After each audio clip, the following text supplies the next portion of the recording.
You are listening to yet another one of the fine members of the Tech Podcast Network. If it's tech, it's here. Find more of the member shows over at techpodcasts.com. Sit down, buckle up, and prepare yourselves for a journey into the future. Tekluster. Talking all things tech. Tekluster. Electronic and sonic. Tekluster. Well, listen, Buster. It's a muster. Tekluster. Check us out on iTunes and Twitter at Tekluster. Here we go. In 3, 2, 1. Let's go.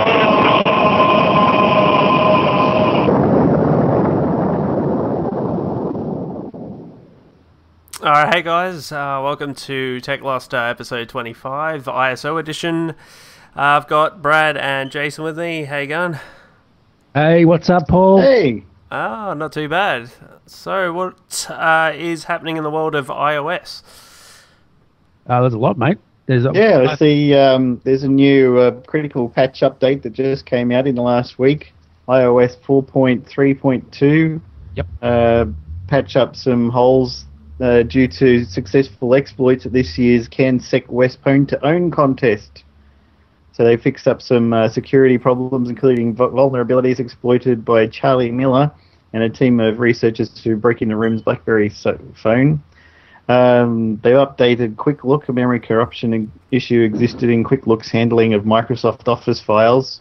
Viewing a maliciously crafted Microsoft Office file might lead to an unexpected application termination or arbitrary code execution. WebKit has been updated for an integer overflow issue. And also a use after free issue has been updated for text nodes. So no major updates for the operating system, but just some patches thanks to the Pwn to Own competition. Oh, right, okay. They didn't probably do a very good job on that because you can still jailbreak 4.3.2 if I remember correctly.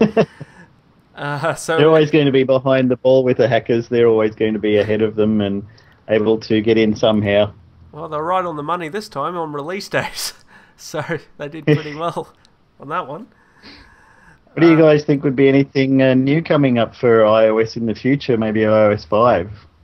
Good question. Well, those gestures There's a lot of talk that... Sorry? Yeah, those gestures should be standard, I would say, in the next iOS release. There's a lot of talk of integrating with the cloud due to Apple's purchase of Lala quite a long time ago, and being able to stream your music live from Apple's servers, and also uploading your current music there or making it available through the cloud so you can stream it directly to your phone. And I've seen photos of what people think the Apple iPhone 5 is going to look like, with a silver back and a whiter screen with the pixels going all the way to the edges so they can fit in more pixels and get a higher resolution on there. I think that would be interesting. I'm looking forward to iPhone 5. I've had the 3GS for a couple of years and my contract's nearly run out. I really want to get a new one, but I don't want to get the iPhone 4 right now if the 5 is coming out in June.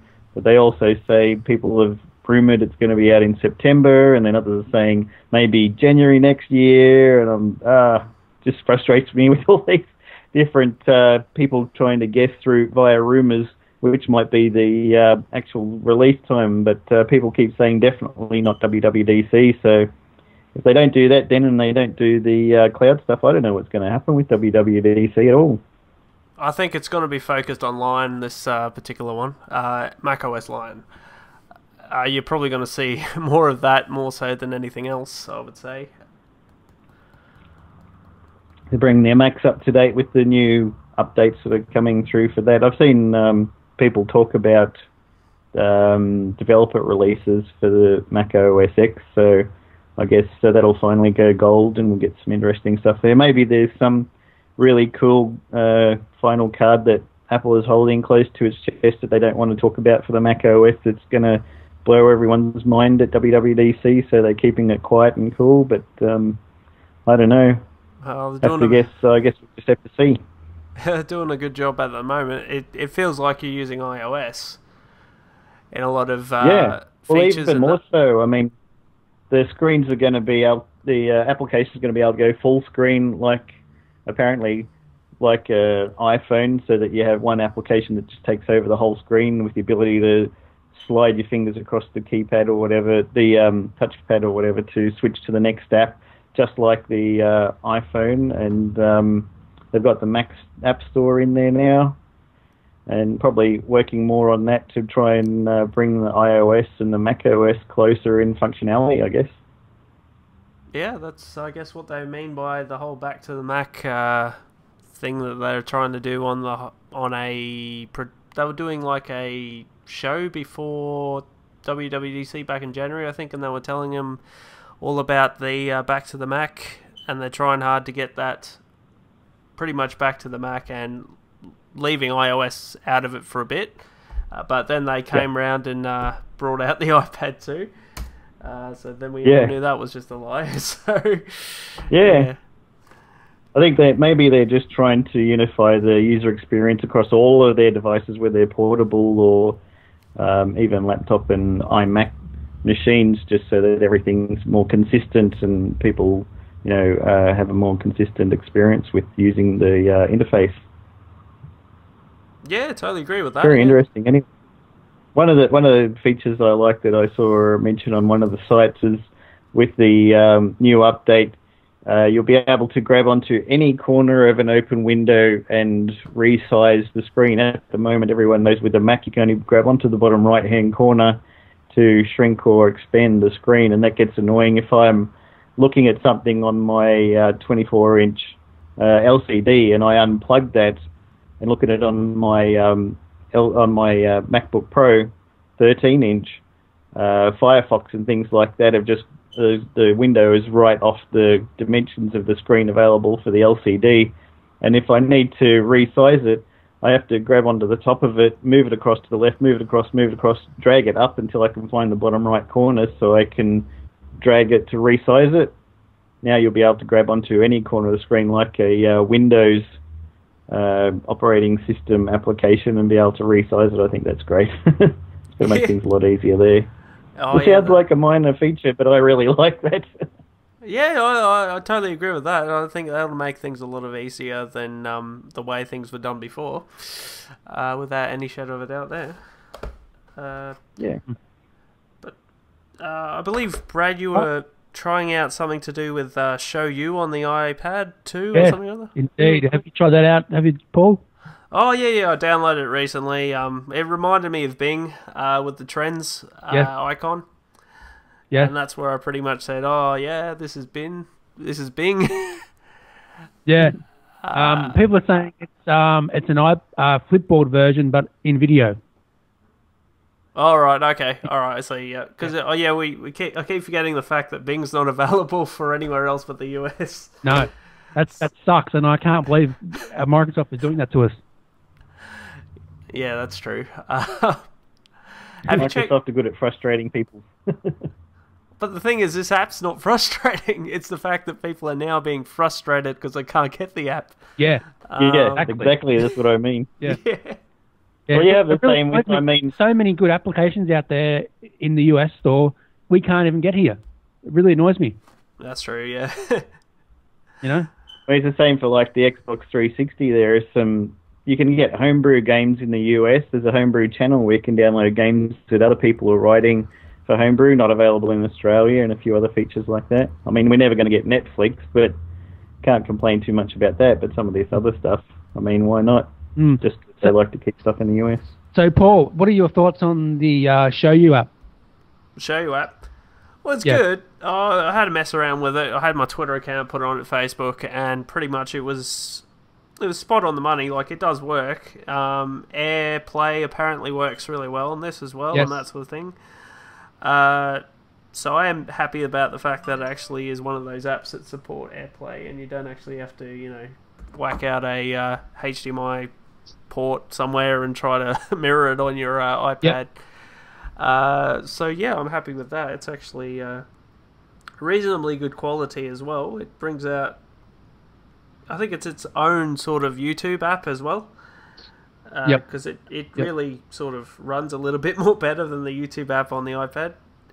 If you noticed over Wi-Fi, it tends to be a little bit slow to load sometimes. YouTube really? clip. Oh, okay.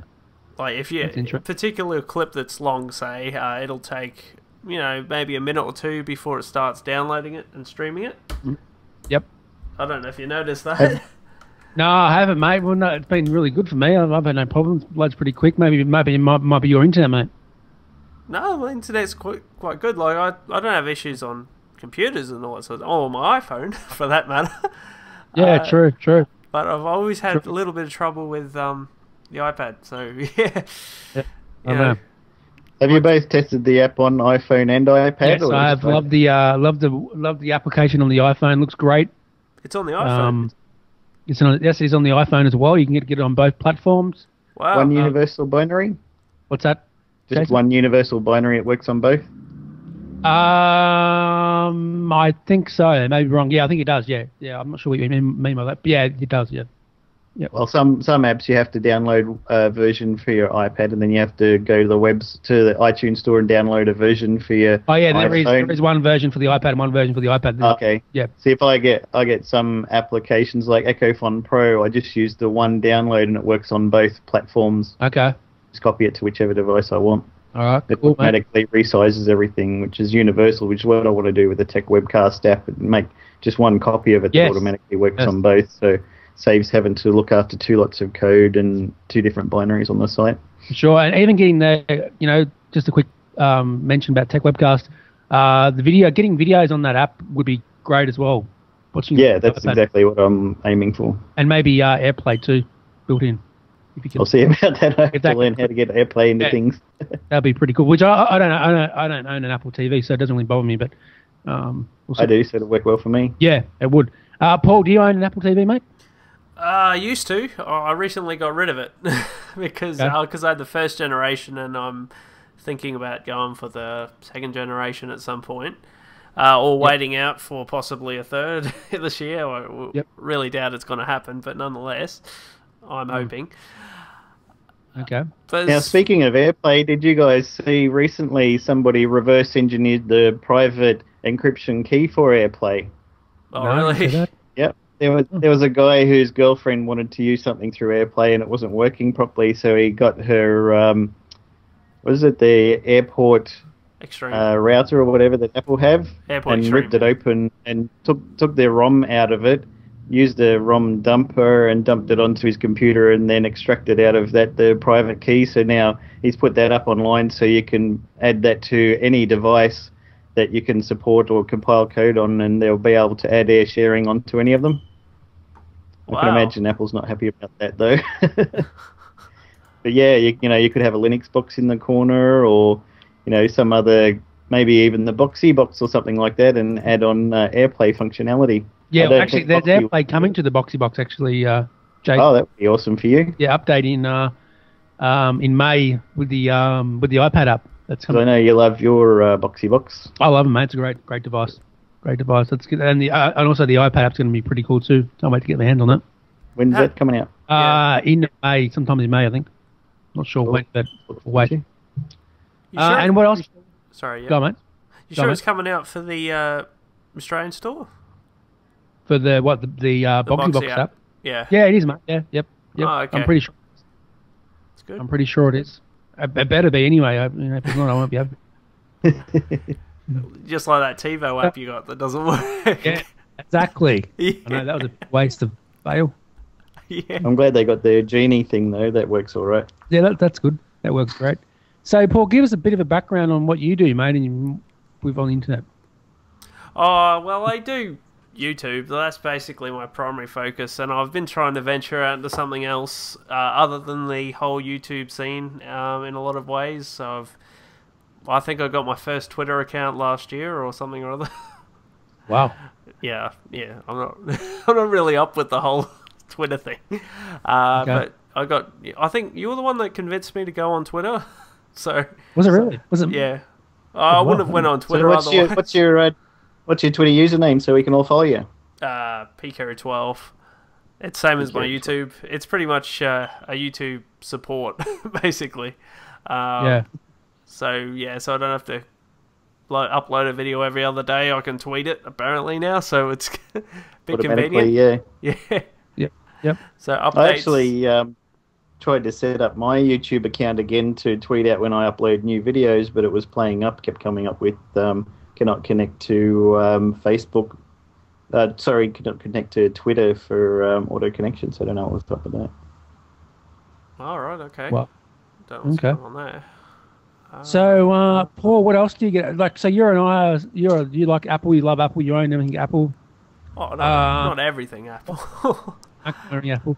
So, He would if he could. yeah, he would if he could. So, so what's going to happen in the next couple of months, mate, with this podcast? I've given you the hands over this podcast, mate, so it's all yours. Okay. Pretty much Well, anything. this show anyway, I don't know what the fuck I'm going to call it. I'm going to call it something. iCast. Cast your eye over the iCast. Yeah. I don't know. iCast, it sounds like it's, I don't know. I don't know. I don't think it sounds rude at all. No. Maybe we can come up with a giveaway. People can come up with the best name for this podcast. You know, for this. Get an iTunes card or something. Yeah, you'll get an iTunes card. For Brad and Paul's iOS podcast. Well, it's not really my podcast; it's Paul's podcast. Paul's iOS I don't want responsibility for this podcast. It's all Paul. Okay. He's the man. All right, that makes Send sense. your suggestions to techwebcast@gmail.com. Yeah, and put subject Paul. So Paul, you bought some screen protectors for your iPad. Oh yeah, I took the plunge and actually went for a new type of screen protector / fully cover thing for your iPad 2. Okay. So this is the SGP Incredible Shield. So you go to sgpstore.com and you'll find pretty much all their products. They do a lot of Steinheim type screen protectors and all that type of thing. So the Incredible Shield, apparently it's a lot better than stuff like Clear Coat and Invisible Shield and all that other good stuff. Yep. So yeah, I've only had it for a day. As far as I know, it's pretty much the easiest application I've ever had. Pretty much bubble free. Nice. The main feature, obviously, of this is not the Incredible Shield itself, which is just for the back. It's really the Steinheim screen protector that you get with it. So it's a matte screen protector, anti-UV, anti-fingerprint, and all that sort of thing. It's apparently the best type of screen protector out there as far as screen protectors go for the iPad and iPhone 4. I don't use one on my iPad or my iPhone. Oh yeah. If you have issues like with cleaning constantly your fingerprints off it, just so you can don't get annoyed by it and that type of thing, then it's a good thing to go for. Like a good anti fingerprint screen protector will pretty much save you from ever wiping fingerprints off the screen ever, because it will just fade into the screen. Oh really? Yeah, because these Steinheim ones apparently have some, new optical enhancement technology or some crap on it. Okay. Oleophobic. Yeah, that's the one. So apparently, yeah, you can still see the awesomeness of the Retina display on your iPhone 4 and see no fingerprints as well. All right. So I went for this. So that's good. So where can they find that? At what website? sgpstore.com. All right, good stuff, mate. And Bing app. We talked about the Bing app for a little bit just before. What do you rate that application out of 10 out of 10 or what? Oh yeah, pretty much 10 out of 10. I haven't had a single issue with it, which is actually it's my primary search engine. I've actually started to use Bing more than Google now because of all the features you can get on Bing I didn't know about until I got this app. So. Okay. All right. And what about the iPhone 4? Do you reckon it'll be out by the end of this month? Oh yeah, the iPhone 4 White White one? Edition. Yeah, the white one. Is it true, do you reckon, or not? Oh yeah, I reckon it'll come out this month. For sure. I don't know if anyone would actually buy it, but nonetheless. Yeah, I don't think. Yeah, You If know, you're still hanging out for that by now, you might as well have given up. true. Well, yeah, I think most people that would buy it would actually not be keeping up with the whole iPhone thing. They would just say, "Oh, I want to go to iPhone, and I like the white one." If it was happened to be out, they would actually go for it. I don't really think anyone that's actually buying an iPhone every so often would actually go for the white version this year. Much as yeah. I really don't think there's going to be a lineup for it. If there was at the Apple Store, I'd be very shocked when it gets released. Yeah, for sure. Sure. Probably a few early purchasers would be able to sell it on eBay and probably make a bit of a profit. Oh yeah, because it'd be That'd unlocked. be the, yeah. So yeah, that'd be. All right. Well, let's end the podcast. This has been 20 minutes. Let's record it. Let's record this edition of the iOS each week on Saturday at about 3:30, 4 p.m. each Saturday for about 20 minutes. Paul, sounds good, mate. Yeah, sounds good. We can talk about a couple of apps each week, maybe some updates with Mac computers and stuff, and whatever you want to talk about. Yeah, sure. No worries. There's heaps of stuff on this every week. There's usually a lot of stuff that I come across pretty much every week on applications and everything else. Good stuff. Good stuff. Yeah, should be a fun, All right. packed 2 weeks, if that makes sense, because we'll be back in 2 weeks. We will be back in 2 weeks. Yep. So Lots of news happen by then. yeah. Oh, definitely. Yeah. And stay tuned for tomorrow with Lee and Bo for the other show they do on Tekluster. It's going to be pretty fun.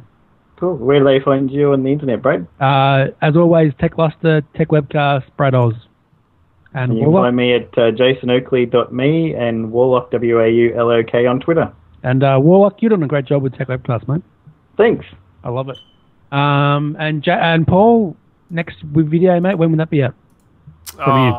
Well, whenever I get around to editing it. I just shot it. Obviously, this Steinheim thing. So yeah, I might as well get round to actually editing that and uploading it. So yeah, onto the PK12 channel. So Okay. should be sweet.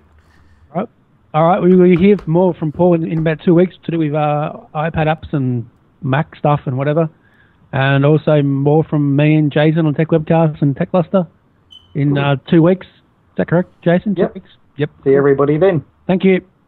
Bye. All right, You are see listening ya. yet one of the fine members of the Tech Podcast Network. If it's tech, it's here. Find more of the member shows over at techpodcasts.com. You have been listening to Tekluster. Don't forget, follow Tekluster on Twitter at Tekluster. That's TEKLUSTER. And keep coming back for more at iTunes. Embrace the future of the human race. Catch us next time. Respect. I'll get you next time, Gadget. Next time. All right, all done, guys.